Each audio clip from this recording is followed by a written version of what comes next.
Eis-me aqui.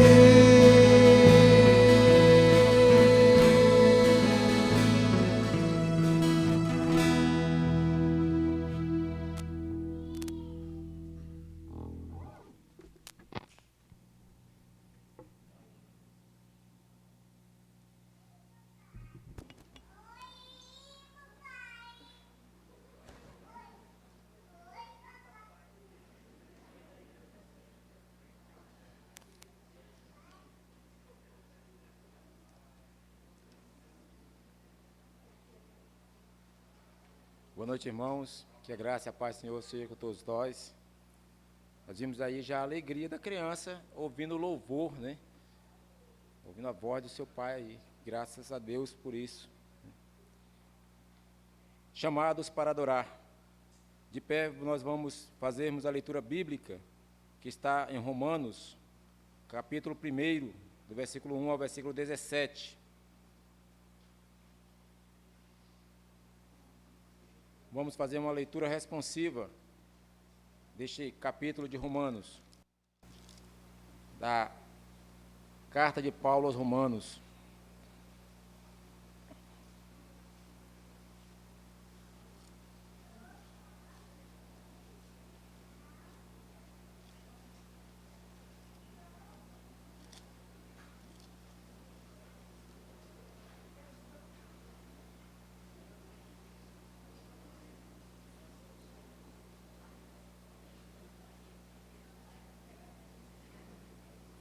Prefácio e saudação. Paulo, servo de Jesus Cristo, chamado para ser apóstolo, separado para o Evangelho de Deus.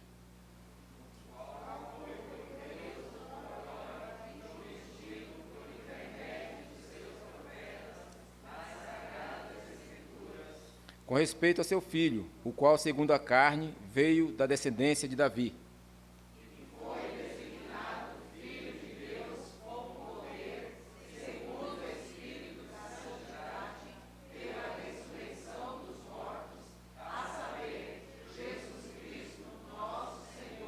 Por intermédio de quem viemos a receber graça e apostolado por amor do seu nome, para a obediência por fé entre todos os gentios.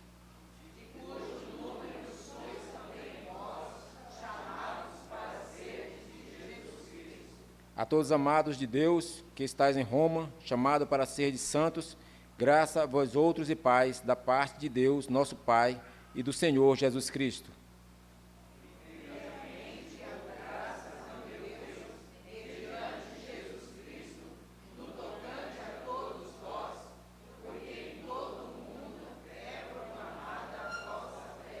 Porque Deus, a quem sirvo em meu espírito, no Evangelho de seu Filho, é minha testemunha de como incessantemente faço menção de vós. Em todas as minhas orações, suplicando que não tenham, pela vontade de Deus, se me ofereça boa ocasião de visitar-vos. Porque muito desejo ver-vos, a fim de repartir convosco algum dom espiritual, para que sejais confirmados.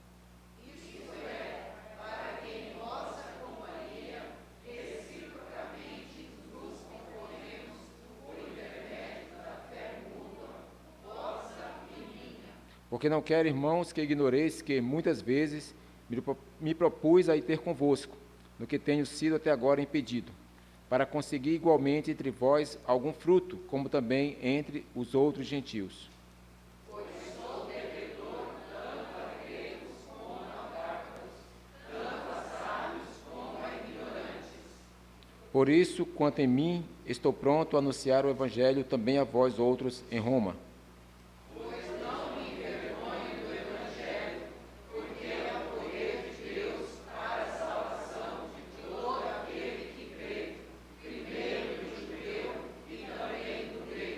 Visto que a justiça de Deus se revela no Evangelho, de fé em fé, como está escrito, o justo viverá por fé. Ainda, irmãos, eu peço ao irmão ao Sinaí, que faça uma oração de adoração ao Senhor. E de pé nós ouviremos a oração ao nosso Deus, esta oração de adoração.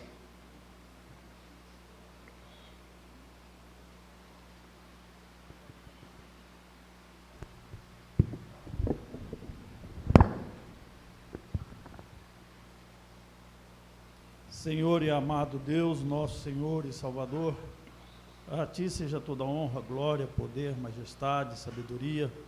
Só o Senhor é o nosso Deus. Pai Santo, rogamos que nesta noite possamos aprender da Tua palavra. Tenhamos um espírito, Senhor, quebrantado, para nos humilharmos na Tua presença e reconhecermos o Teu poderio sobre as nossas vidas. Pai Santo, que a Tua palavra seja uma palavra de conforto, mas também, nosso Deus, uma palavra que nos dê a responsabilidade da pregação do Teu Evangelho. Pai Santo, nós Te adoramos porque Tu és santo, perfeito, porque Tu és maravilhoso. Recebe, portanto, a nossa adoração nesta noite, em nome de Cristo Jesus. Amém. Amém. De pé ainda, cantemos o hino 162, A Voz de Deus.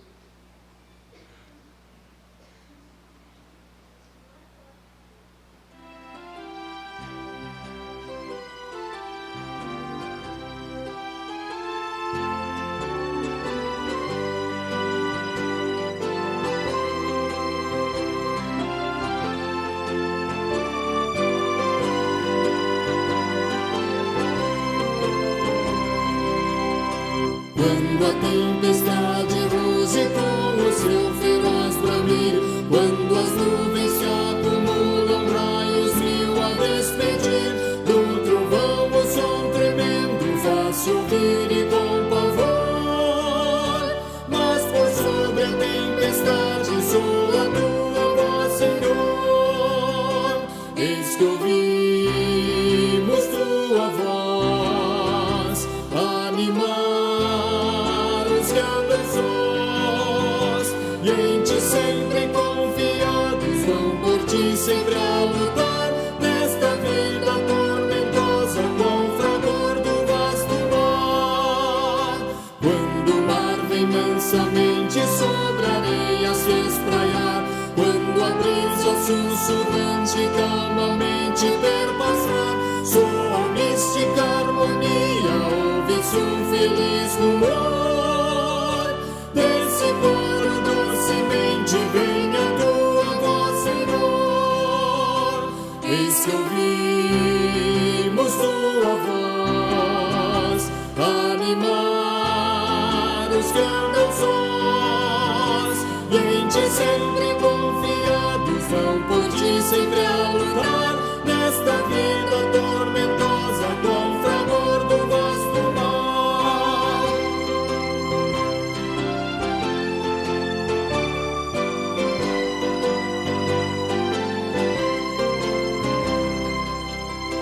Quando o coração aflito quer a dor ao mal fugir, e se agita e luta e ruge sem descanso e paz sentir, qual o som que se repete nas quebradas a rolar. Ao aflito e contristado Tua voz vem consolar. Eis que ouvimos Tua voz animar os que andam sós, e em Ti sempre confiados, vão por Ti sempre a lutar, nesta vida tormentosa, com fragor do vasto mar.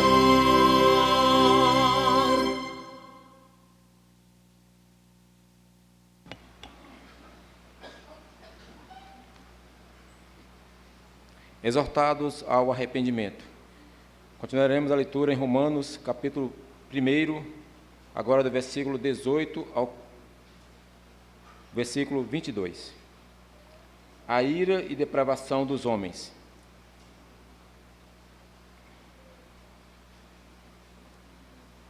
A ira de Deus se revela do céu contra toda a impiedade e perversão dos homens que detêm a verdade pela injustiça, Porquanto o que de Deus se pode conhecer é manifesto entre eles, porque Deus lhes manifestou. Porque os atributos invisíveis de Deus, assim o seu eterno poder, como também a sua própria divindade, claramente se reconhecem, desde o princípio do mundo, sendo percebidos por meio das coisas que foram criadas, tais homens são, por isso, indesculpáveis. Porquanto, tendo conhecido de Deus, não o glorificaram como Deus, nem lhe deram graças, antes se tornaram nulos em seus próprios raciocínios, obscurecendo-lhes o coração insensatos, inculcando-os por sábios, tornaram-se loucos.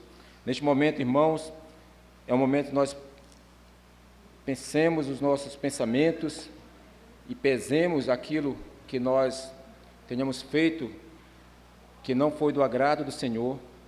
A palavra de Deus nos concita a nós pedirmos perdão ao Senhor. A palavra pecado vem de errar o alvo. Quando nós erramos o alvo, nós estamos pecando. Eu falo para os catecúmenos que o pecado, ele ofende diretamente a Deus. Quando você passa um sinal de trânsito, né, aquele é um pecado. Mas não é um pecado que Deus vá, a não ser que você vá encontrar alguém pela frente e barroar o seu carro, né? É uma forma de castigo, né? Mas pode ser que você não morra ou passar no sinal vermelho. Mas o pecado é um ato que ofende diretamente a Deus. Todo pecado é um ato que ofende diretamente a Deus. Mas o nosso Deus, ele é rico em misericórdia, como diz a sua palavra. E ele nos perdoa. E nos traz perdão. Olha só, você tem uma dívida enorme e essa dívida foi cancelada. Ele pagou a dívida. É isso que o nosso Deus fez por nós. Ele pagou a nossa dívida. Mas enquanto nós estamos aqui na terra, nossos pecados, aqueles que não são para a morte, o Senhor nos perdoa. Para isso nós temos que nos arrepender. Nós mudarmos de direção. Não fazermos mais aquilo que andávamos fazendo antes. E neste momento agora, é o momento em que você tem para confessar os seus pecados ao Senhor. Para dizer ao Senhor, ó Senhor, eu errei, eu estou fazendo isso, estou fazendo aquilo, e eu peço que o Senhor me perdoe. O Senhor tenha misericórdia de mim.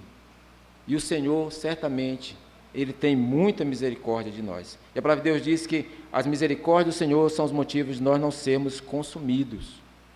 Arrependimento e perdão. É isso que o Senhor nos traz. Neste momento nós vamos, em silêncio, né, fazermos essa oração de confissão.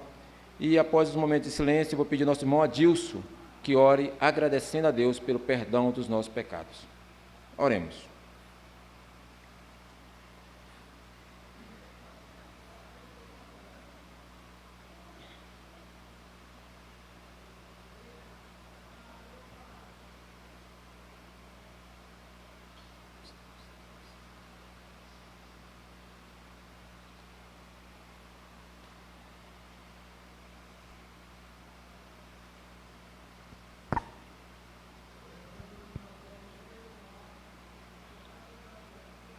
Senhor, nosso Deus e nosso Pai, nós te agradecemos, Senhor, pela tua infinita misericórdia. Ó Deus, obrigado, Deus, porque tu tens perdoado os nossos pecados, porque tu sabes, Senhor, o quanto nós somos fracos, o quanto nós somos falhos, o quanto nós somos mortais. Mas tu, Senhor, és poderoso, és supremo, és imortal. Ó Deus, que o Teu Espírito Santo, Senhor, esteja conosco a cada dia, a cada momento de nossas vidas, sendo como um start para que nós não pequemos contra Ti, Senhor. Tem misericórdia de cada um de nós, ó Pai, que Tu possa, Senhor Deus, cada vez mais nos orientar, nos direcionar, Deus, para que nós não pequemos, nem contra Ti, nem contra o nosso próximo. Ser, Senhor Deus, com cada um de nós nessa noite. Abençoa, Senhor, cada família aqui representada. Abençoa cada irmão. Toma em Tuas mãos, ó Deus, os nossos corações, nossas mentes, nossos sentimentos. Supre, Senhor, nossas necessidades. Te pedimos em nome de Jesus, agora e para todo sempre. Amém.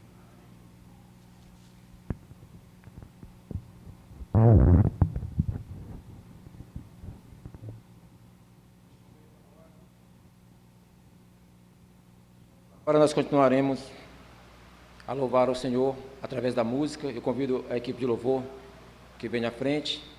Nós estaremos louvando ao Senhor através da música.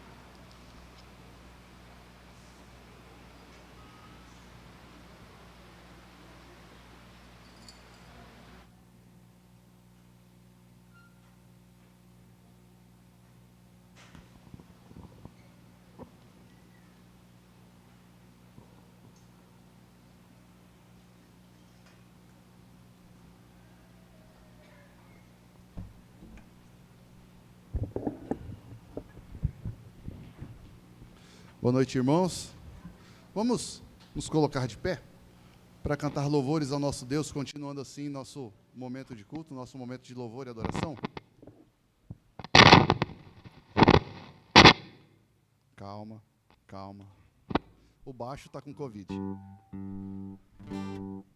Brincadeira, gente, é só o baixo. Vamos, enquanto cantamos essa primeira canção, É Teu Povo aqui presente. Vamos cantar todos juntos, com uma só voz. É Teu Povo aqui presente. Estamos reunidos para louvar ao Senhor. Então, em louvor a Deus, aqueles irmãos que vieram com seus dízimos e ofertas, podem estar fazendo o depósito aqui no gasofilácio à frente.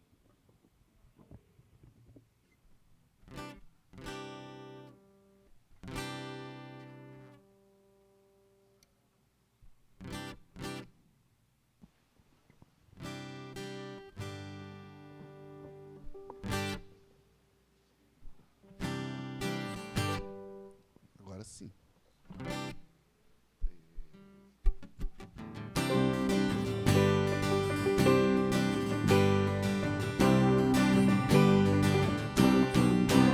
É Teu povo aqui presente, todos numa só voz declaramos que só Tu és grande. Exaltamos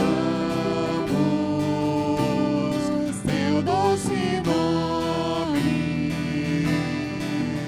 Pelo amor, pela cruz, por Teu Filho Jesus, pois és santo, sim, és digno de louvor e de ser adorado.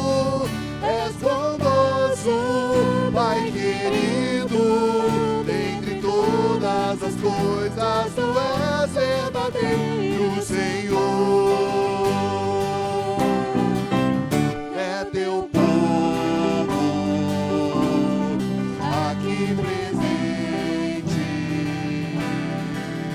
todos uma só voz declaramos que só Tu és grande.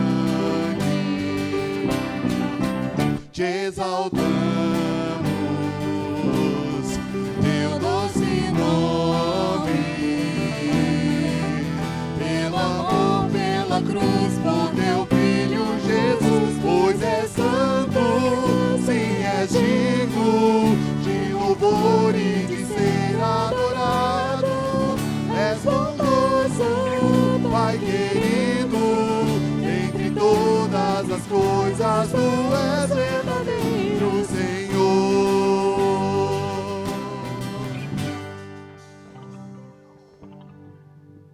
Vamos orar? Senhor Deus, nós Te agradecemos, ó Pai, Te somos gratos, ó Deus, por mais um dia que o Senhor nos concede, ó Pai, mais uma oportunidade que o Senhor nos dá, ó Pai, de poder, ó Deus, nos reunir, ó Pai, como povo Teu e Te cultuar, ó Pai. Te agradecemos pelos dízimos e ofertas aqui levantados, ó Pai, que o Senhor abençoe, ó Deus, o conselho dessa igreja, ó Pai, na administração desse dinheiro, ó Pai, e sabemos, o Senhor não precisa desse dinheiro, ó Pai, mas ele é usado, ó Deus, para a expansão do Teu reino. Esse é o nosso pedido, ó Pai, que a Tua igreja saiba administrar esse dinheiro, ó Pai, e que possamos, ó Deus, ser cada dia mais, ó Deus, fiéis a Ti, ó Pai, devolvendo o dízimo do Senhor. Esse é o que nós Te pedimos, Te agradecemos, em nome de Cristo Jesus. Amém.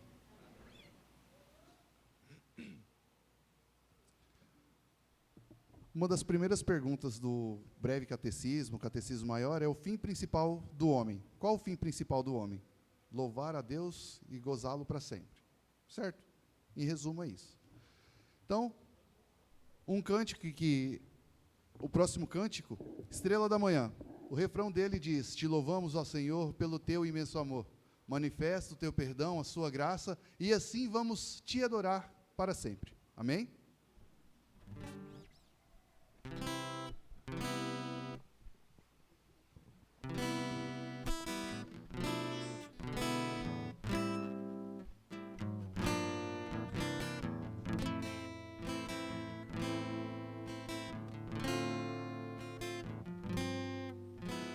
És a nossa estrela da manhã, Cordeiro Santo que nos trouxe a paz. Em tuas mãos está todo vencer, resposta a todo aquele que clamar. A verdade é a tua palavra, que não podes mentir. Por isso estamos aqui. És a nossa estrela da manhã, Cordeiro Santo que nos trouxe a paz. Tuas mãos está todo vencer,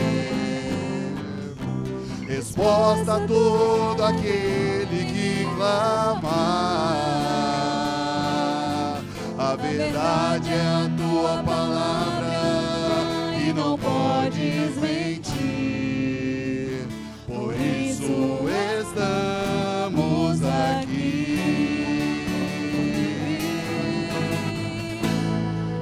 Louvamos, ó Senhor, pelo teu imenso amor. Manifesta o teu perdão e poder, e assim vamos te adorar para sempre.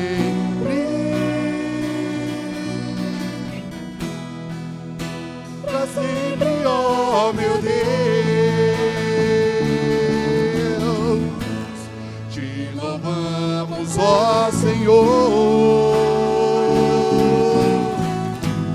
pelo teu imenso amor. Manifesta o teu perdão e poder,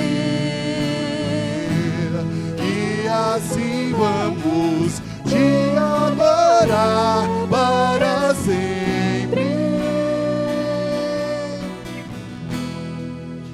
para sempre, ó meu Deus.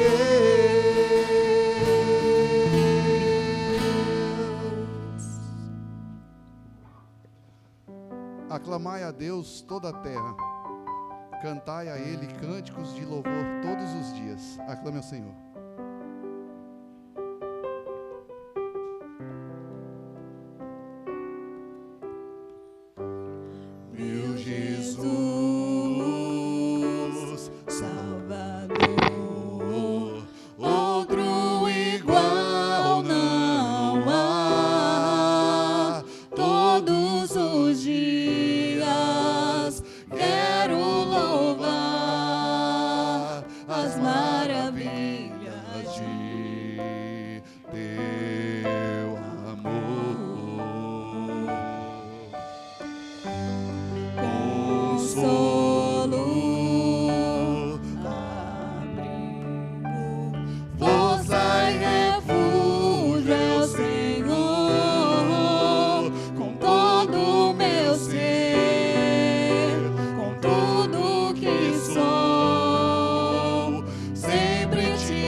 Ao Senhor.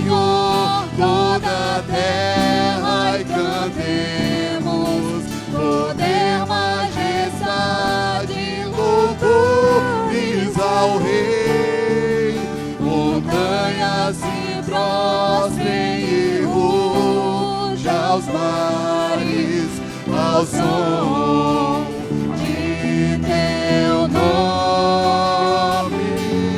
Alegre te louvo por teus grandes feitos, firmado estarei, Sempre te amarei.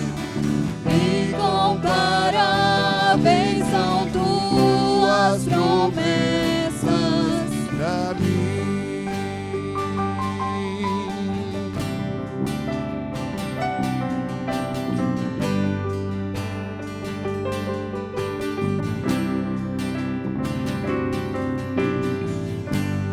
Meu Jesus, Salvador, Outro igual não há. Todos os dias quero louvar as maravilhas de teu amor, consolo, abrigo, força e refúgio é o Senhor, com todo o meu ser, com tudo que sou, sempre te adorarei.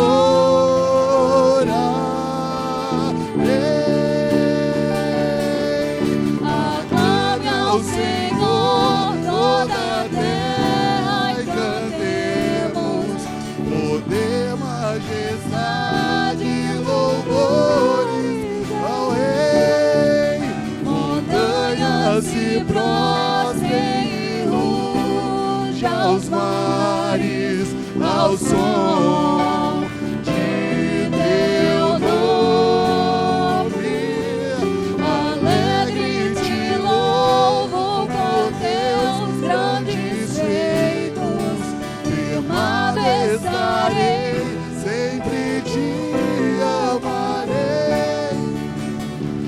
incomparáveis são tuas promessas, incomparáveis são tuas promessas, Incomparáveis são tuas promessas pra mim.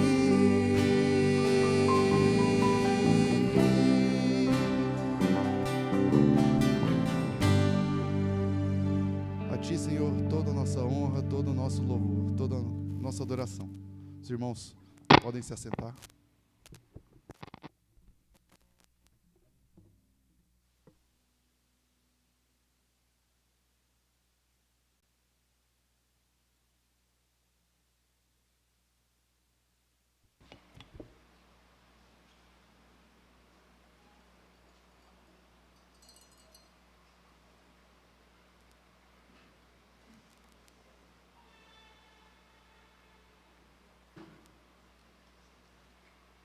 Nós gostaríamos, neste momento, agradecer aos irmãos que nos veem pelas mídias sociais, por aqueles que nos verão no futuro.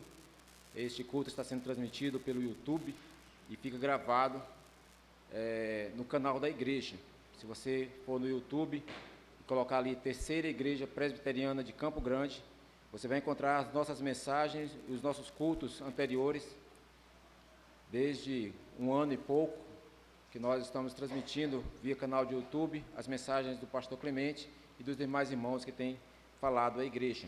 Neste momento, nós queremos também agradecer a presença aqui da Andréa Vanessa Guimarães e do Fabiano Piratelli, que nos visitam pela primeira vez, né?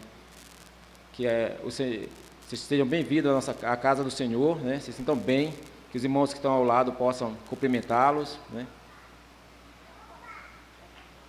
Eles colocaram aqui que desejam receber orações e vieram conhecer a igreja. Sejam bem-vindos à casa do Senhor. E aqueles que nos visitam pela segunda e terceira vez, fiquem à vontade na casa do Senhor. Se sentirem o desejo de ficar conosco, depois procurem algum dos nossos diáconos e presbíteros e falem para ele o desejo de permanecer aqui conosco, né? E receber as orientações para ser membro dessa igreja. Neste momento, nós faremos nosso momento confeccional.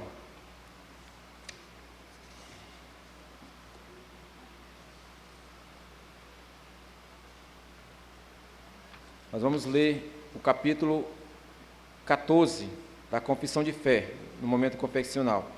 Da fé salvadora. A graça da fé, pela qual os eleitos são habilitados a crer para a salvação das suas almas, é obra que o Espírito de Cristo faz nos corações deles, e é ordinariamente operado pelo ministério da palavra. Por esse ministério, bem como pela administração dos sacramentos e pela oração, ela é aumentada e fortalecida. Item 2. Por essa fé, o cristão, segundo a autoridade do mesmo Deus que fala em sua palavra, crê ser verdade tudo quanto nela é revelado, e age de conformidade com aquilo que cada passagem contém em particular, prestando obediência aos mandamentos, tremendo às ameaças e abraçando as promessas de Deus para esta vida e para a futura. Porém, os principais atos da fé salvadora são aceitar e receber a Cristo e firmar-se nele para a justificação, santificação e vida eterna. Isso em virtude do pacto da graça.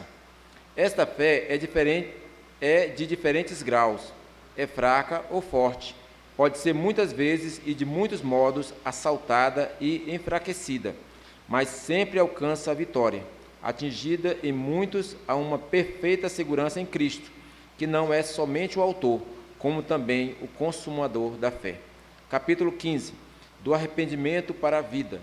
O arrependimento para a vida é uma graça evangélica, cuja doutrina deve ser tão pregada por todo o ministro do Evangelho como a da fé em Cristo. Item 2. Movido pelo reconhecimento e sentimento não só do perigo, mas também da impureza e odiosidade do pecado, como contrários à santa natureza e justa lei de Deus, aprendendo a misericórdia divina manifestada em Cristo aos que são penitentes. O pecador, pelo arrependimento, de tal maneira sente e aborrece os seus pecados, que, deixando-os, se volta para Deus, tensionando e procurando andar com Ele em todos os caminhos dos seus mandamentos. Então, lemos aí a nossa confissão de fé de Westminster, o capítulo 14 e capítulo 15, nosso momento confeccional. Neste momento, nós ouviremos a palavra do Senhor, que será ministrada pelo pastor Clemente Júnior.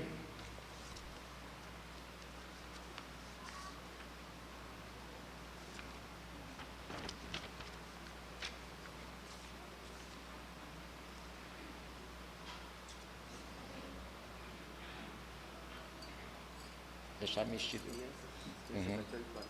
Nós vamos orar agora pelas crianças. Nós pedimos às crianças até 8 anos, você que nos visita, que tem uma criança até 8 anos, elas têm um momento particular agora, no culto infantil, onde elas ouvirão a mensagem do Senhor na linguagem própria para elas. Eu peço às crianças e os professores que venham à frente, para nós orarmos juntos aqui.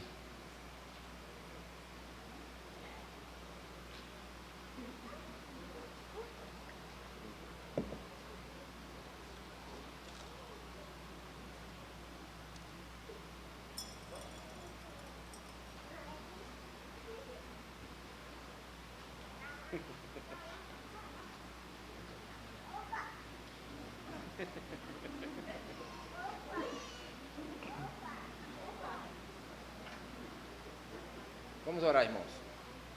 Senhor Deus de misericórdia e bondade, te agradecemos, ó Pai, porque o Senhor tem dado dons aos homens e a Tua palavra, Senhor Deus, para que nós pudéssemos, ó Pai, conhecer a Tua revelação. Abençoa a Débora, Senhor Deus, e aos auxiliares que estarão nessa noite, ó Pai, levando a Tua palavra aos pequeninos, neste culto infantil. Que o Senhor esteja abençoando também a palavra do Teu servo Clemente Júnior, que neste momento, ó Pai, ministrará a Tua palavra, que ele fale coisas do Teu Espírito, que venha, Senhor Deus, ser uma semente a brotar em nossos corações para a vida eterna. Em nome de Jesus Cristo que nós oramos e agradecemos. Amém.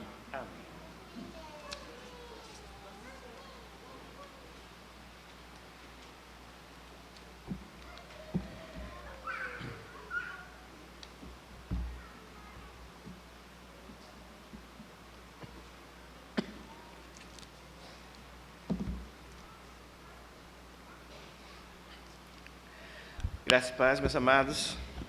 É bom estarmos aqui novamente com os irmãos.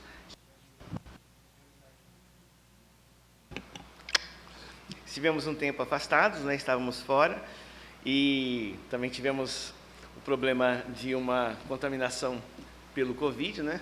Não escapamos dele, mas agora, com a graça de Deus, estamos retornando. Na verdade, nós já retornamos, né? Eu, no caso, já retornei desde o domingo passado, mas no domingo passado nós estávamos, no final de semana passado, nós estávamos na reunião do nosso presbitério, que aconteceu lá em Aquidauana, né? E nós, no retorno, não podemos estar aqui com os irmãos, e desde já vou pedir que os irmãos tenham um pouquinho de paciência, porque o Covid foi embora, né? Já fizemos os exames, já deu tudo negativo, mas deixou aqui uma lembrancinha que ainda não foi que ainda não foi embora. Então essa tossezinha chata ficou aqui depois que a gente se livrou do Covid. Mas com a graça de Deus também vai passar logo logo. Esperamos que passe em breve. Meus queridos, as decisões que foram tomadas lá na reunião do presbitério, algumas delas já foram compartilhadas com a igreja, não é? E uma delas, talvez a mais digamos assim, expressiva no que diz respeito à nossa igreja local, foi o fato de que, a partir desse ano, a congregação em Bonito passa a ser oficialmente uma congregação da Terceira Igreja Presbiteriana em Campo Grande, né? Até o ano passado, ela era uma congregação do presbitério, uma congregação presbiterial, e nós tínhamos, né, uma parceria com o presbitério para revitalizar o trabalho lá em Bonito. E graças a Deus, Deus tem sido misericordioso. Aqueles irmãos que têm tido a oportunidade de viajar a Bonito têm presenciado o quanto, não é, a igreja tem florescido e o trabalho tem se renovado ali naquela cidade. Então, em função disso, a partir desse ano, o presbitério transferiu para a jurisdição da Terceira Igreja a congregação de Bonito. Então, nós tínhamos a congregação Esmirna e agora nós temos duas congregações, que é a Esmirna e Bonito, e também, não é, iniciamos esse ano o trabalho lá em Rochedo. Ontem mesmo os irmãos estavam lá, né, o evangelista, a Silvana, a Thelma, o João, estavam lá fazendo o trabalho em Rochedo. Então, é importante nós termos isso sempre em mente, queridos. Nossa igreja, ela está expandindo o seu trabalho, ela está expandindo as suas atividades, as suas fronteiras. Isso exige de nós duas coisas. Uma, oração.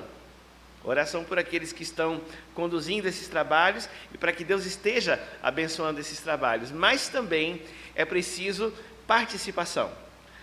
Eu já disse isso, né, antes de sair de férias, acho que na nossa última mensagem eu falava sobre isso. A nossa igreja, Deus está abrindo portas, glória a Deus por isso. Mas mais portas, mais trabalho, precisamos de mais braços para fazer este trabalho. Então, fica aqui um convite, não é, para toda a igreja, para que você, de alguma maneira, esteja se envolvendo com esses trabalhos. Não precisa ir todo mundo para Bonito, ou todo mundo para Rochedo, ou todo mundo para Esmirna, não é? Mas é importante que todos nós, de alguma maneira, estejamos envolvidos, porque cada um desses trabalhos faz parte da igreja local. E isso tem a ver com a seguinte convocação que vai ser feita agora à igreja. O conselho, reunido no dia de hoje, resolve convocar, conforme a linha A do parágrafo 2º do artigo 4º do nosso estatuto, a Assembleia Extraordinária da Igreja para a eleição de oficiais, no próximo dia 6 de março, às 10h15, ou seja, após o horário da escola dominical. Serão eleitos 7 presbíteros e 3 diáconos. Meus queridos, é muito importante o comparecimento de toda a igreja, porque esse é um evento um tanto quanto incomum na vida de qualquer igreja, né? Não é muito comum que isso aconteça numa igreja presbiteriana.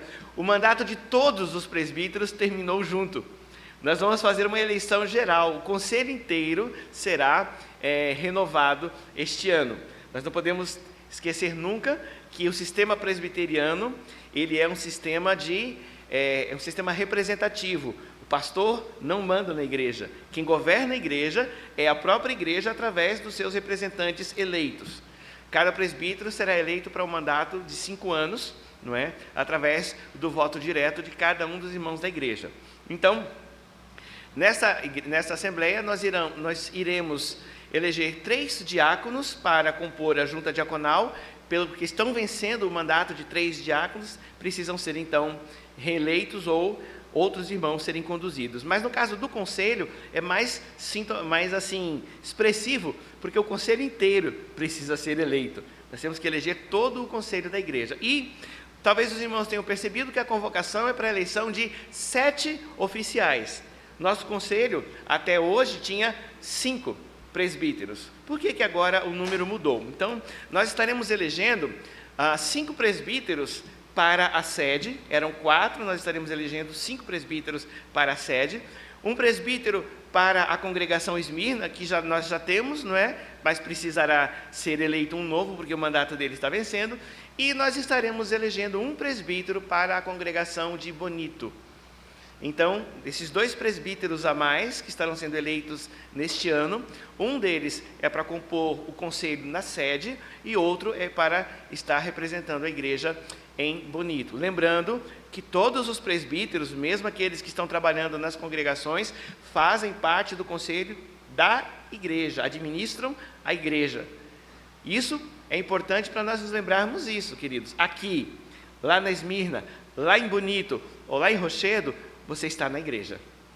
Se você está assistindo o culto lá em Bonito, se você está assistindo o culto lá na Esmirna, se você está lá em Rochedo, você está na sua igreja. Quando nós recebemos aqui os nossos irmãos de qualquer uma dessas congregações, eles são membros dessa igreja com todos os direitos. Então, define-se que a Assembleia e o Conselho poderão indicar candidatos a essas funções, tanto ao presbiterato quanto ao diaconato.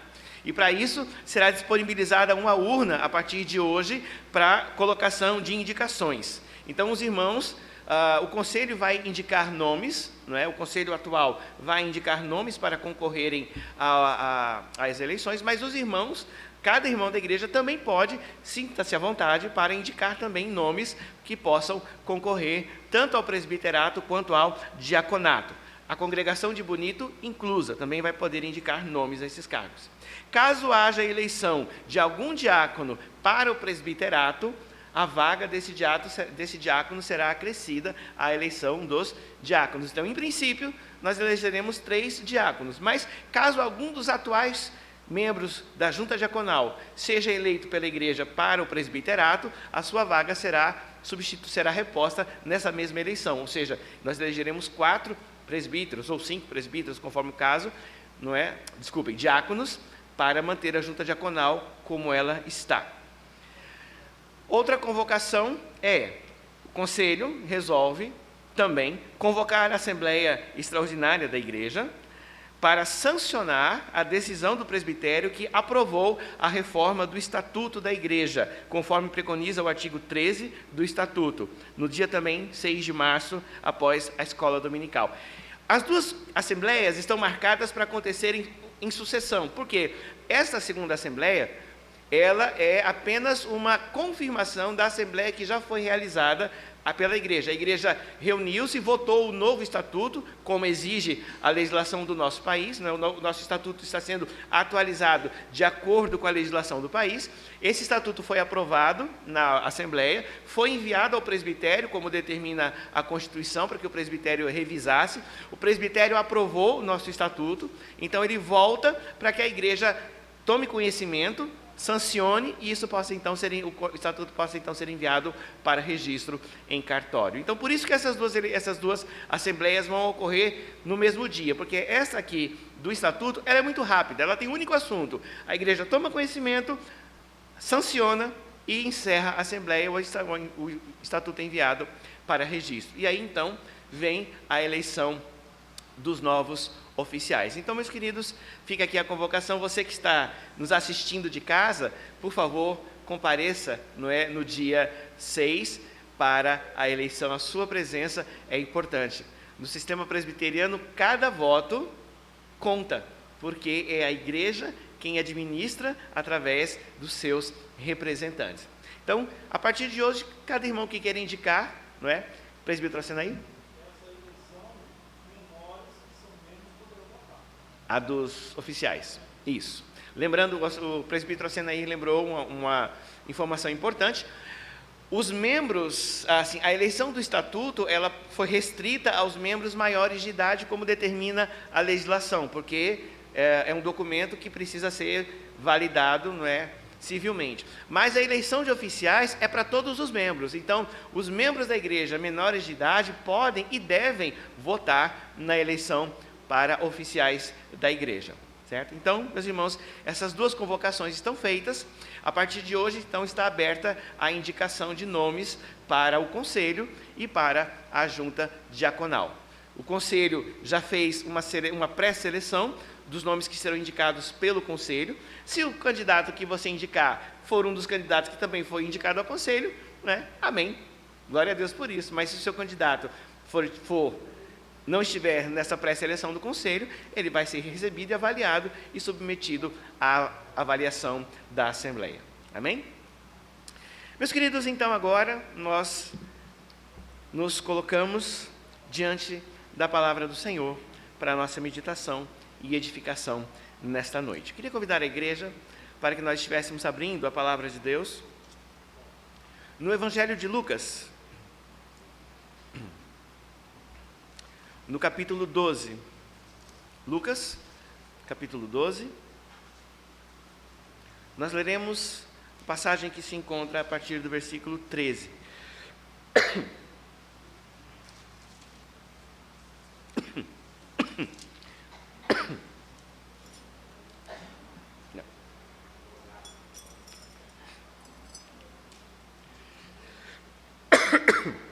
Perdão.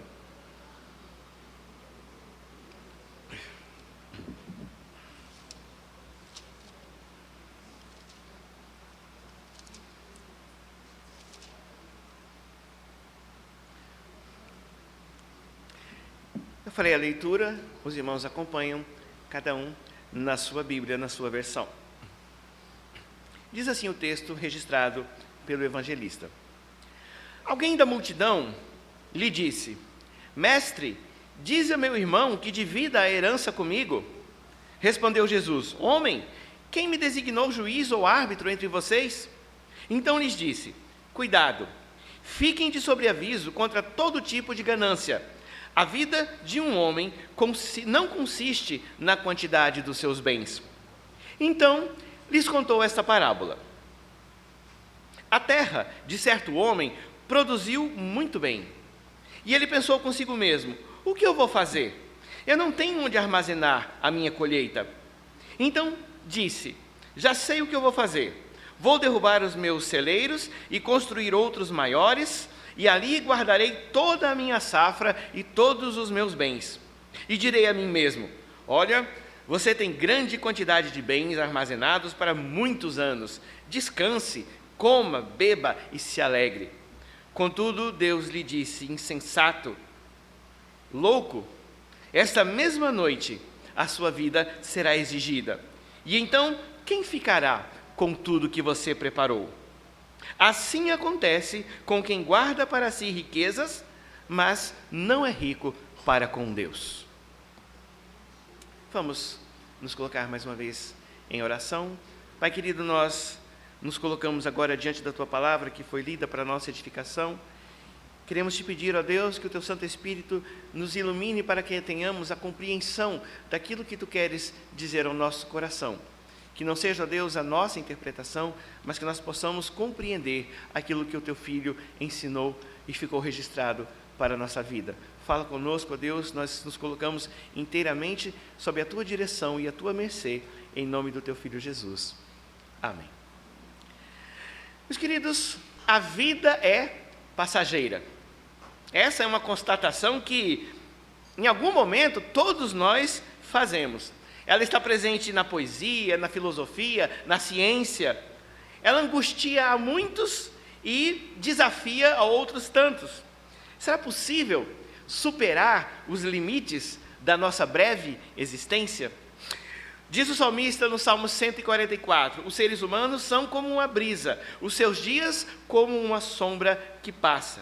E no Salmo 90, observa, recebemos 70 anos, alguns chegam a 80, mas até os melhores anos são cheios de dor e desgosto, logo desaparecem e nós voamos.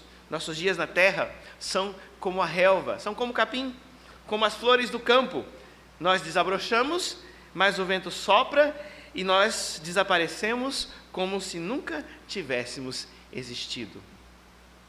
Diante dessa verdade incontornável, as pessoas reagem das formas mais variadas. Algumas escolhem viver o dia, não é? Como se não houvesse amanhã. Tem até uma música que diz isso, né? As pessoas escolhem viver o dia como se não houvesse amanhã. Essa foi uma frase dita por Horácio, poeta latino, no ano 23 a.C., na sua obra Odes. É de lá que vem a célebre frase, carpe diem, viva o dia, aproveite o momento. Outros acham que podem, talvez, quem sabe, não é? Driblar a natureza, alcançando, talvez, a imortalidade através da tecnologia. Já se anuncia como certo que, em poucos anos, o ser humano vai ser capaz de transferir a sua mente para computadores incrivelmente mais avançados que os que existem hoje, e assim ele vai, talvez, conquistar uma vida virtual ilimitada, descartando, não é, esse corpo e vivendo aí na nuvem. Mas essas reações, todas elas apontam para uma outra verdade incomparavelmente mais triste, muito mais triste, que apesar de todo o caos desse mundo, as pessoas só são capazes de conceber felicidade permanecendo aqui. Elas não se lembram, elas não querem se lembrar que Deus nos chama para uma eternidade, para uma vida plena de alegria e paz incomparavelmente melhor do que qualquer coisa que esse mundo possa oferecer.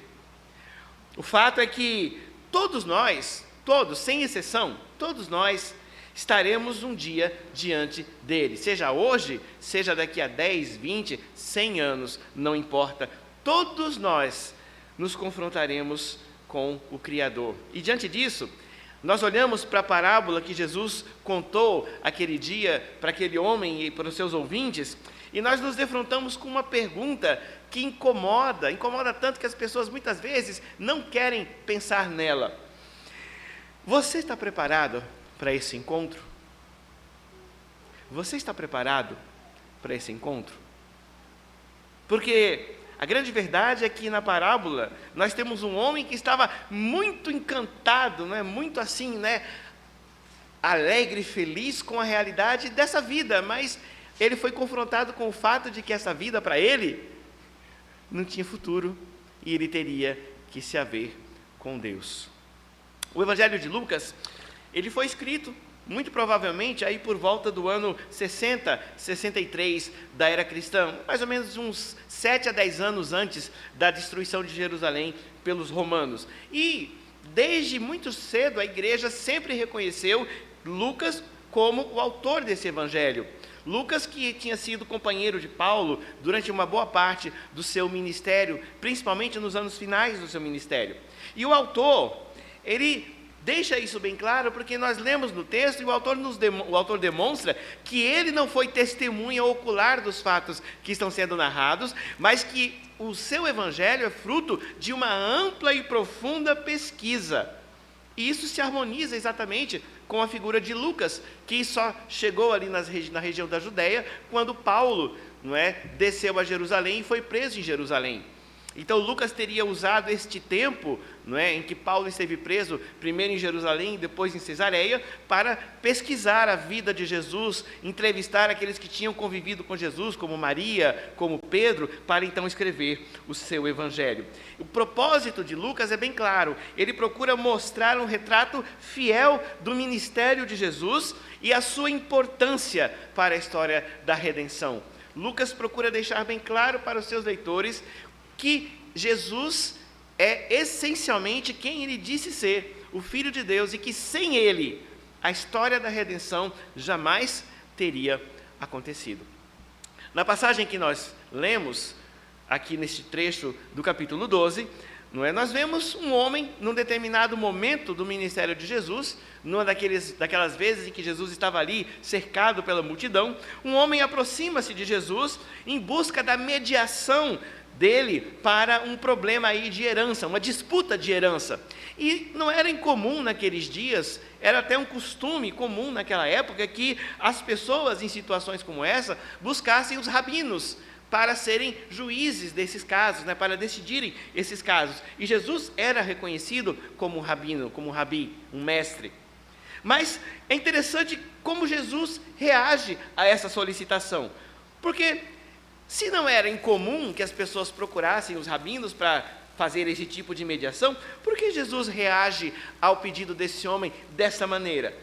Na verdade, Jesus olha para ele e denuncia que existe uma intenção oculta por trás desse pedido. Aquele homem não estava buscando justiça, ele estava, na verdade, buscando uma maneira de ter um ganho naqueles bens em disputa sobre o seu irmão. Também não era nada incomum, não é, naquele tempo. Hoje, claro, isso não acontece mais.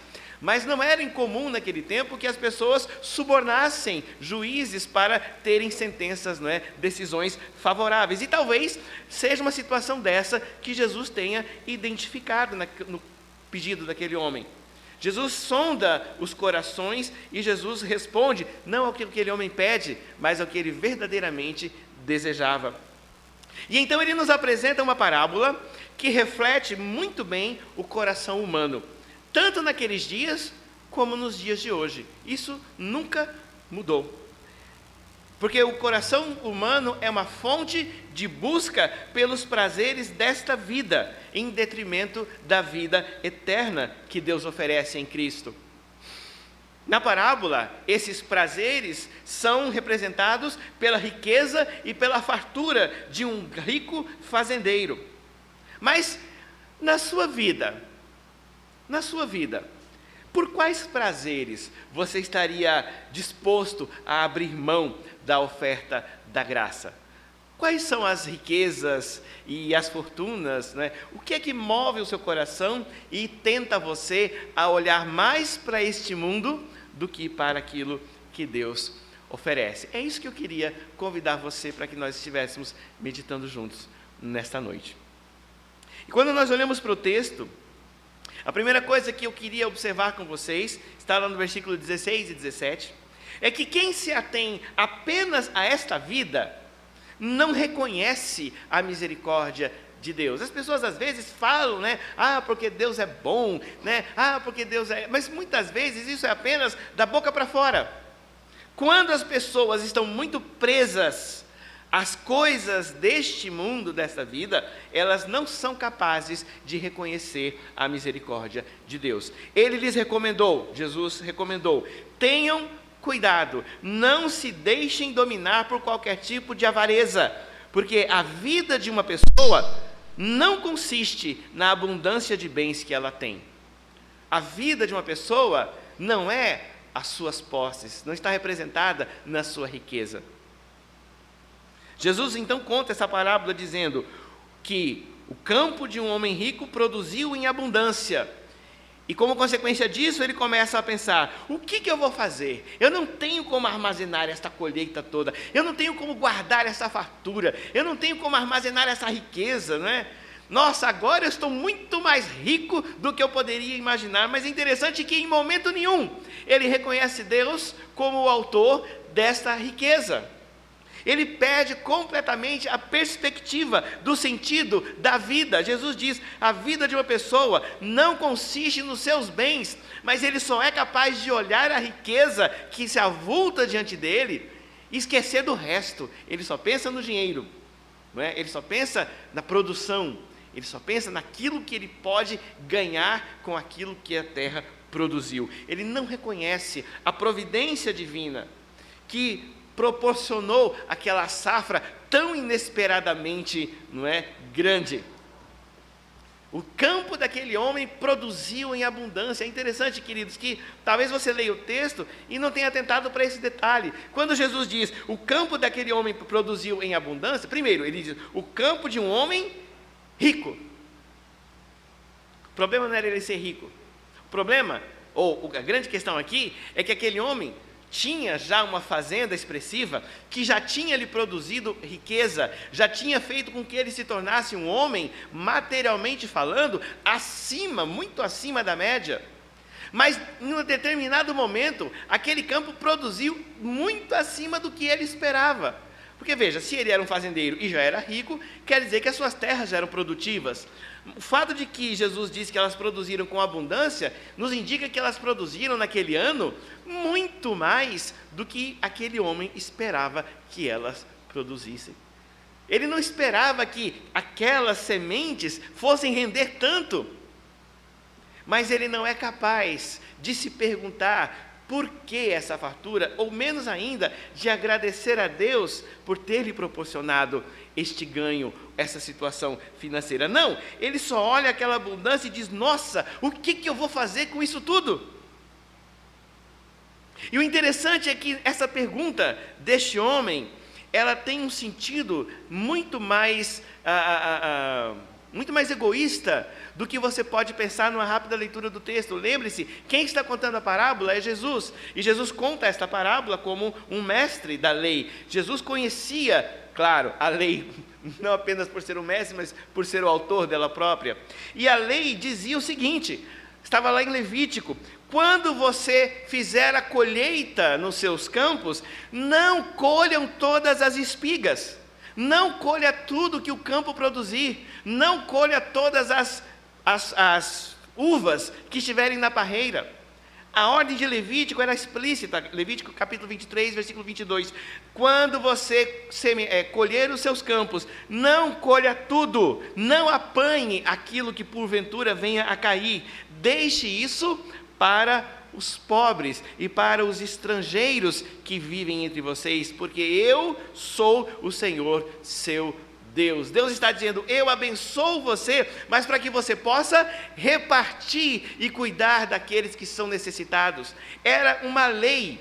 Se o campo produziu muito, você não tinha o direito de colher tudo, porque aquela colheita não era só sua, ela era para alimentar os pobres, ela era para suprir aqueles que não tinham de onde tirar o seu sustento. Mas não é isso que aquele homem pensa. Aquele homem diz assim: o que eu vou fazer com isso tudo? E nós percebemos que a sua visão é o seguinte: tudo isso é meu.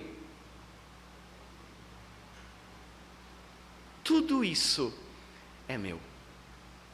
Ele não é capaz sequer de atentar para a própria lei que estabelecia que daquilo que Deus dá a você, você tem a obrigação de estender a mão para compartilhar com aqueles que não têm. E isso nos mostra uma segunda verdade, que está lá no versículo 18, que o coração do ser humano, ele sempre estará aonde estiverem as suas riquezas. O coração do homem sempre está naquilo que ele dá valor. Ele disse: já sei o que eu vou fazer com toda essa riqueza. Vou cuidar dos pobres? Vou procurar os órfãos e as viúvas como manda a lei? Não. Vou destruir os meus celeiros, vou pôr tudo abaixo, vou construir celeiros maiores ainda para armazenar todo o meu produto e todos os meus bens. Ele já tomou posse até daquilo que pela lei não era dele. Ele diz: é tudo meu. Então, se eu não tenho onde guardar, porque eu tenho demais, o que eu vou fazer? Eu vou repartir com quem não tem? Não, eu vou juntar mais ainda. Eu vou derrubar os celeiros, que é para poder caber tudo, porque eu não quero compartilhar com ninguém, é tudo meu. É por isso que Jesus sempre alertou para que nós tivéssemos prioridades. O próprio Mateus, no seu evangelho, registra quando Jesus diz o seguinte: não juntem tesouros aqui na terra, porque aqui na terra as traças, a ferrugem destrói, os ladrões arrombam as casas e roubam. Ajuntem tesouros nos céus, porque ali as traças e a ferrugem não consomem, os ladrões não arrombam e nem furtam. E Jesus diz: porque aonde estiver o tesouro de um homem, ali estará também o seu coração. O orgulho e o egoísmo que nós vemos na atitude deste homem na parábola Não é diferente do orgulho e do egoísmo que nós vemos no coração de muitas pessoas ao receberem de Deus uma bênção, e que não são capazes de dar glórias a Deus pela bênção recebida, e nem são capazes de olhar para o próximo e pensar em como essa bênção que eu recebi pode abençoar a vida de uma outra pessoa. Orgulho e egoísmo são reflexo de um apego desenfreado e desmedido às riquezas erradas. Refletem como aquilo que não deveria estar ocupando seu coração está, e aquilo que deveria estar no seu coração não está. O rico da parábola, ele chega ao ponto de dialogar consigo mesmo. Ao invés dele dar glórias a Deus, ao invés dele buscar o Criador para compartilhar aquilo, ele vai buscar a si próprio. Ele se torna o seu próprio Deus, diz o texto, né? Ele em momento nenhum agradece a Deus, não louva a Deus pela bênção recebida, não. Ele vai conversar com a sua própria alma, com o seu próprio coração. E aí, coração, o que é que eu vou fazer com isso tudo? Ah, já sei, eu vou dizer para a minha alma, vamos juntar isso tudo para nós mesmos. E meus queridos, riquezas aqui são uma alegoria muito prática. Jesus usa de uma verdade muito presente na vida das pessoas. Mas nós precisamos nos lembrar que as riquezas não são necessariamente bens materiais. Para muitas pessoas são o dinheiro acima de tudo, a riqueza acima de tudo, o poder acima de tudo. Mas existem outras formas de riqueza. O apóstolo João, na sua primeira carta, ele nos adverte: não amem este mundo e não amem as coisas que este mundo oferece, porque quando vocês amam o mundo, o amor de Deus não está em vocês. Porque o que o mundo oferece é apenas o desejo intenso pelo prazer físico, o desejo intenso por tudo aquilo que se vê e o orgulho das nossas realizações e dos nossos bens. Engraçado, João escrevendo isso, não é? 2000 anos atrás, parece que João conhecia muito bem o mundo de hoje. Parece que João tinha lá na sua casa alguma televisãozinha ligada, não é, que transmitia a partir aqui do século 21 para mostrar o mundo, porque na verdade é exatamente isso. A única coisa que esse mundo oferece é isso: o desejo desenfreado pelo prazer físico, o desejo desenfreado, a cobiça por aquilo que se vê, e o orgulho, não é, pelas realizações, pelos bens, ou seja, né, pela fama, pelo poder. As pessoas, por conta dessas três tentações que o mundo oferece, elas abrem mão de tudo. Elas sacrificam tudo, principalmente uma relação com Deus. Se para satisfazer o meu desejo, se para satisfazer a minha cobiça, se para satisfazer os meus instintos mais básicos, eu precisar desrespeitar todas as leis que Deus estabeleceu, eu não estou nem aí. O que importa, o que é que o mundo diz, né? O que importa é ser feliz. E se a Bíblia disser que aquilo está errado, é porque a Bíblia está errada, não sou eu. Né? Se a Bíblia diz que a minha escolha de vida, que o meu padrão de vida está contrário àquilo que Deus determina, então que se mude a Bíblia, porque eu não vou abrir mão de satisfazer os desejos do meu coração. João diz: isso não provém do Pai, isso provém do mundo. Só que esse mundo passa, e com ele todas as coisas que as pessoas tanto amam e desejam. As pessoas se apegam ao que o mundo oferece e esquecem que o mundo passa. Aquele que agrada a Deus, só aquele que agrada a Deus vive para sempre.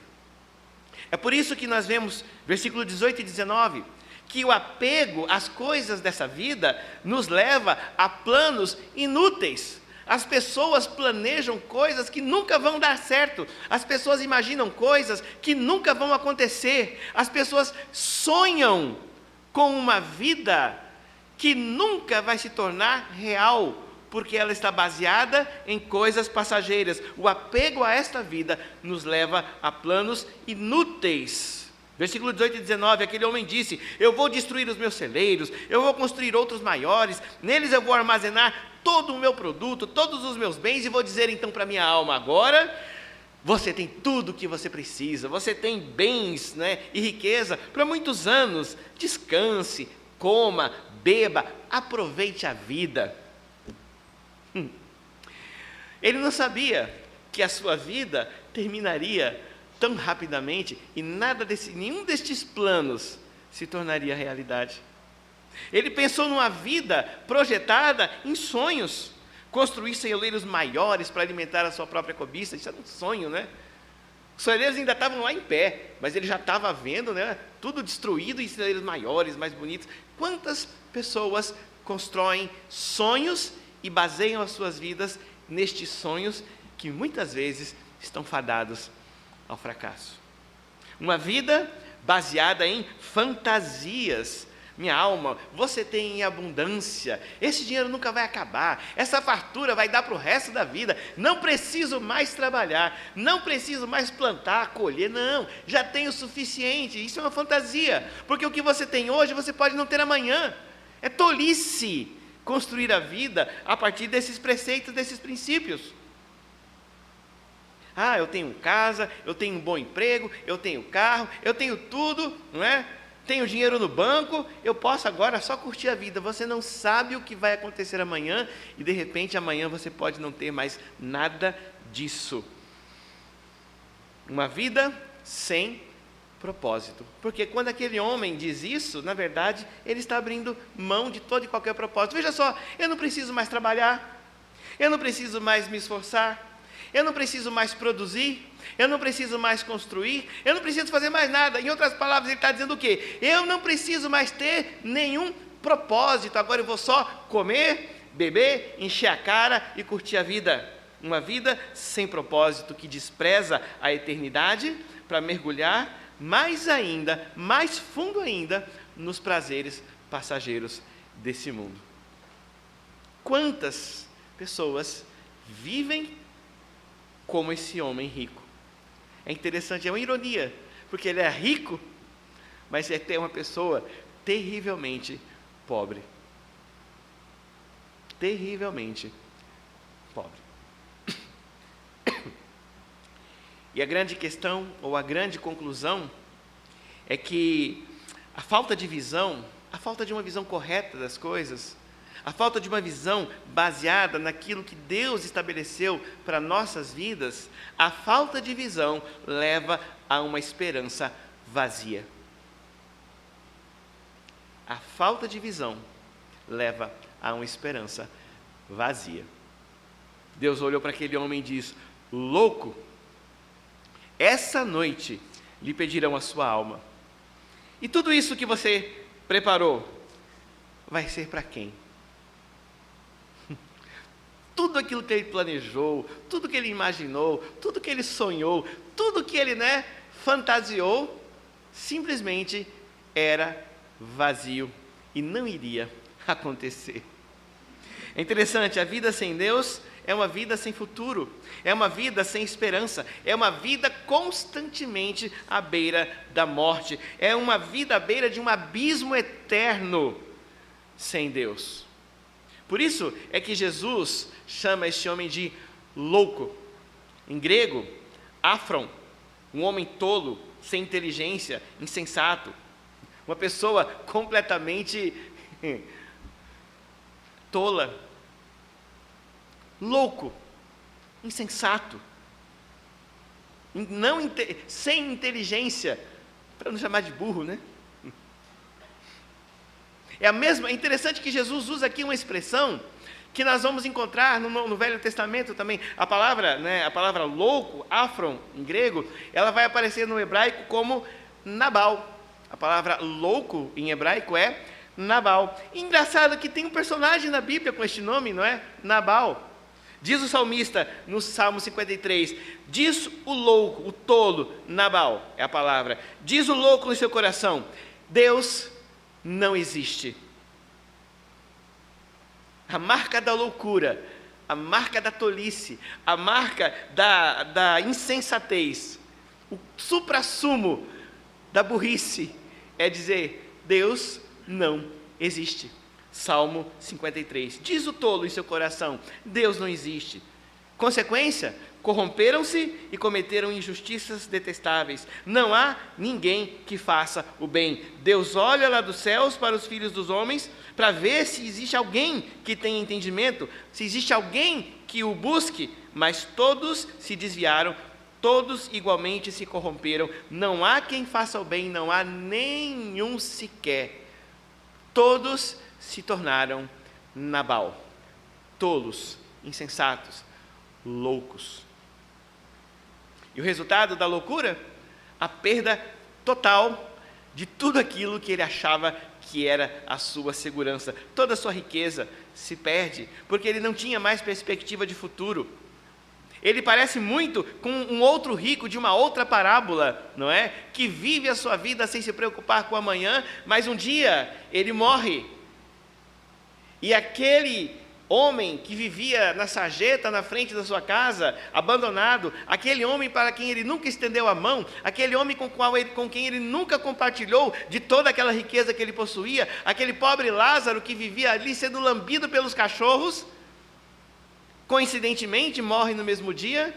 Mas Lázaro, apesar de toda a sua pobreza, era um homem que cria e confiava em Deus. E diz o texto: morreu Lázaro e foi levado pelos anjos ao seio de Abraão. Morreu o rico e foi enterrado. Interessante como o texto é cru e seco. Lázaro morreu, foi levado pelos anjos ao seio de Abraão. Morreu o rico e foi enterrado. Toda a sua riqueza, todo o seu poder, não serviram para nada. Não serviram para nada. Lá em 1 Samuel, capítulo 25, versículos 1 a 38, nós encontramos a história de um homem assim. Também um homem rico, também um grande fazendeiro, um homem chamado Nabal, que teve a oportunidade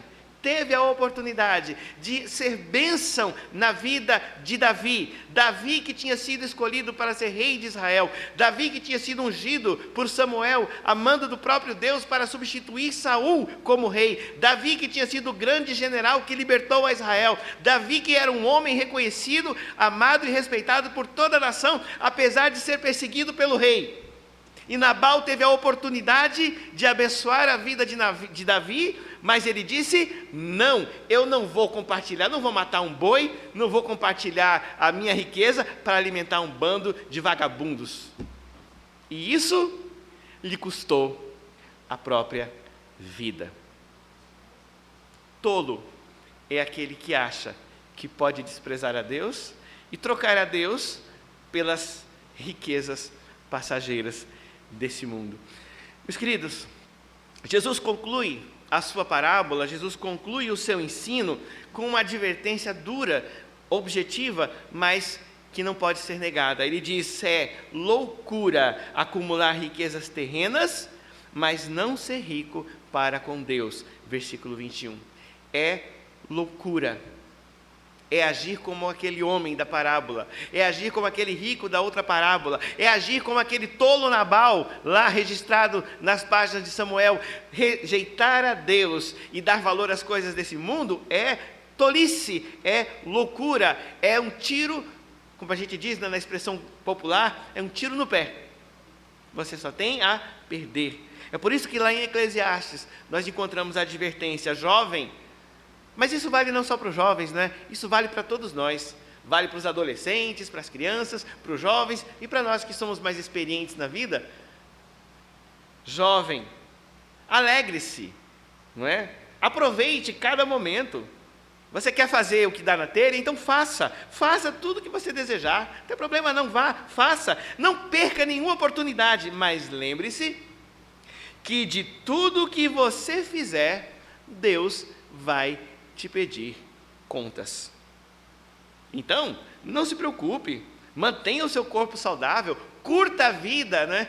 Dá a impressão que o autor do texto está sendo até um pouco irônico, né? Talvez se ele tivesse vivido alguns séculos depois, ele pudesse usar a expressão de Ovídio: carpe diem, curta o dia.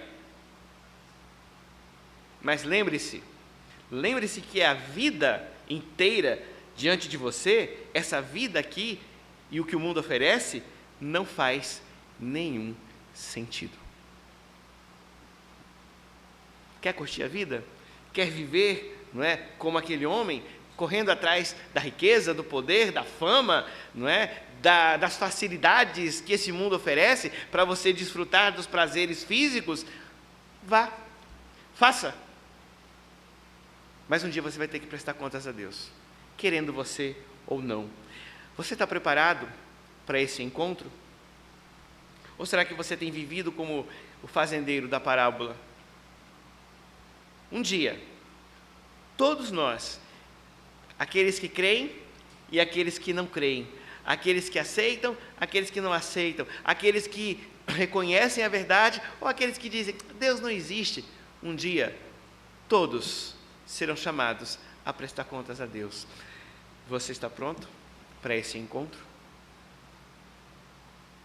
Vamos orar?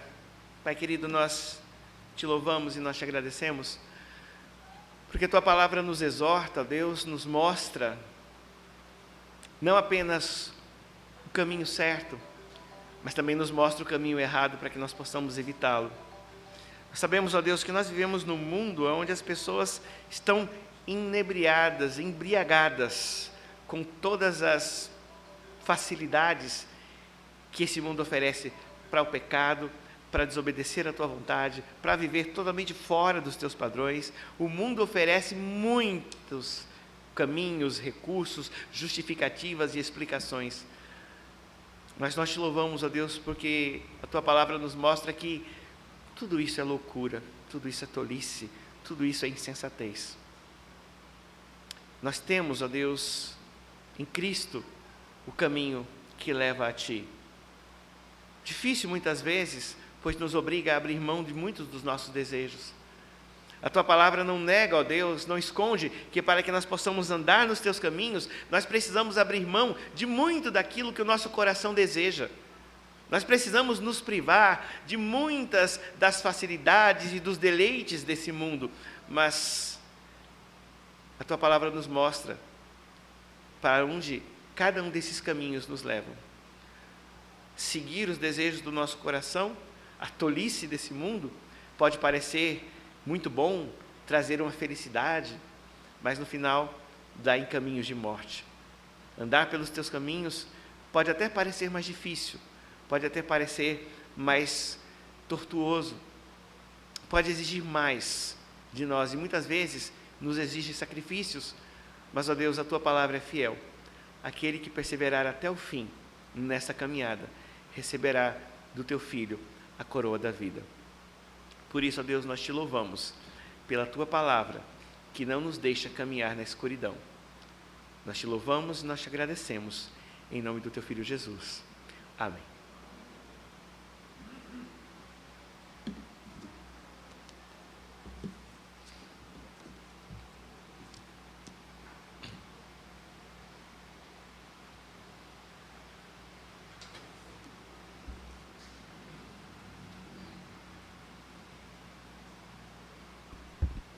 Neste momento agora, nós somos convocados para sair e viver a palavra.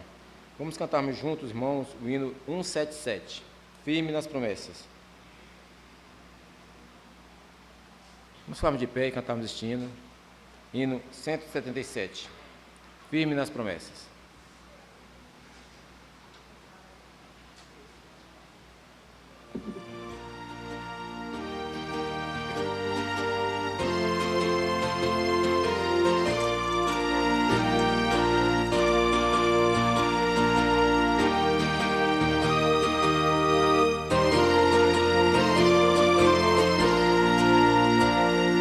Firme nas promessas do meu Salvador, cantarei louvores ao meu Criador. Fico pelos séculos no seu amor, firme nas promessas de Jesus. Firme, firme, firme nas promessas de Jesus, meu Mestre. Firme, firme.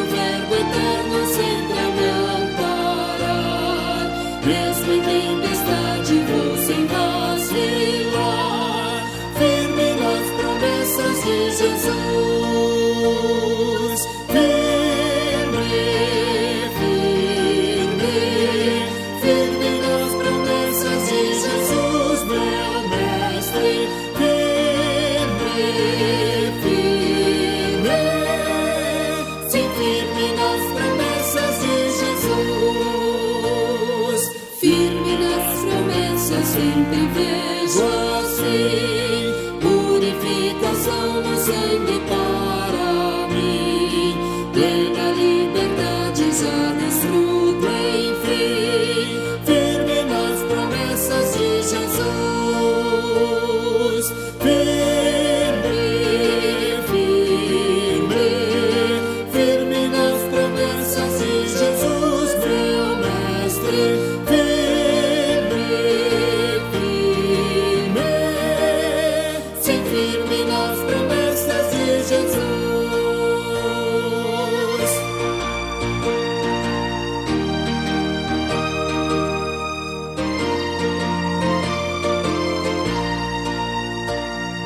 Firme nas promessas do Senhor Jesus, em amor ligado sempre à sua cruz, cada dia mais me alegro em sua luz, firme nas promessas de Jesus,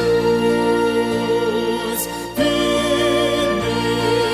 firme, firme nas promessas de Jesus, meu mestre, firme, firme, sim, firme nas promessas de Jesus.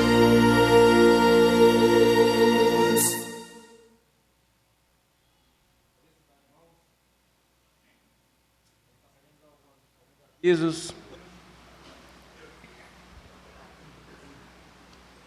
Depois nós teremos a oração final e a bênção apostólica. E após a bênção apostólica, os irmãos desejarem, permaneçam aqui no culto, que nós teremos a ceia do Senhor. Nossa semana, reunião de oração às terças-feiras, 19h30, ainda pelo Zoom, está sendo transmitido pelo Zoom. Os irmãos que não têm o canal da igreja, podem pedir aos irmãos que na terça-feira, antes das 19h30, é disponibilizado um link para que os irmãos possam acompanhar. Departamento infantil, a irmã Renata lembra aos queridos pais, não esqueça do projeto A Bíblia em Minha Casa. Tá? Departamental da SAF, dia 18 de fevereiro, às 19h30, pelo Zoom, não será presencial. Então, a departamental da SAF, na sexta-feira, é pelo Zoom, às 19h30. O link também será disponibilizado no dia pelas irmãs. A terceira igreja presbiteriana de Campo Grande, a totalidade sobre o campo missionário bonito, nós estejamos orando. Se inscrevam no canal do YouTube e Instagram da igreja e oremos pela igreja perseguida. Os demais avisos estão no nosso boletim, os irmãos possam estar acompanhando o nosso boletim. De pé, irmãos, vamos fazermos uma oração, concluindo o culto dessa noite.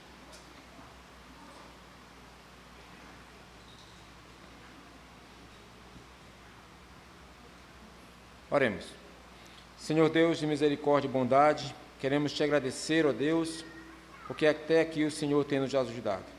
Neste momento, ó Deus, nós, ó Pai, queremos agradecer a tua bênção da tua palavra, Senhor, que seja uma semente em nossos corações para brotar para a vida eterna, Senhor.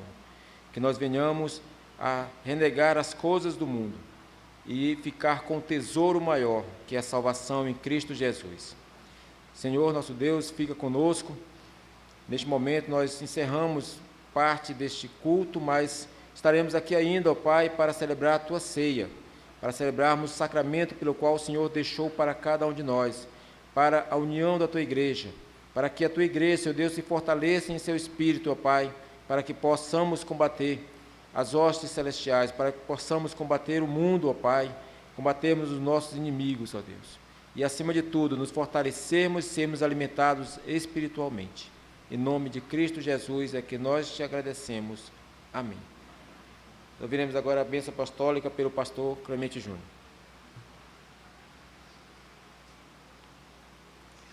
Oremos, irmãos, que a graça do Senhor Jesus Cristo, o amor de Deus, nosso eterno Pai, o poder e as consolações do Espírito do Senhor estejam sobre todos nós, sobre todo o povo de Deus, aqui e em toda parte, agora, para todos sempre. Amém.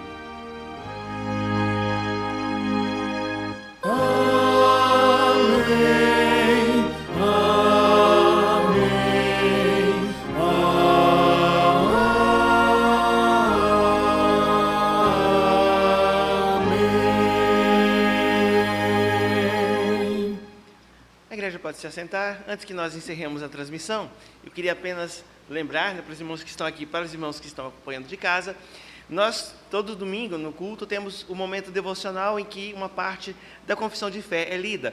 Mas, se você acessar o canal da igreja no Instagram, não é? Você pode procurar, estava exposto ali agora há pouco. Então, você pode procurar o canal da igreja no Instagram.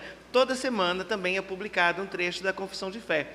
Também é publicado comunicações da igreja e outras atividades. Então, além do YouTube, onde está sendo feita essa transmissão, você também encontra a igreja no Instagram. Você pode acessar lá, se inscrever e acompanhar aquilo que é publicado ali, inclusive a confissão de fé que está sendo publicada regularmente naquele canal. Que Deus nos abençoe. Nos despedimos daqueles que estão em casa, e aqueles que estão aqui nós convidamos a participar agora da ceia do Senhor.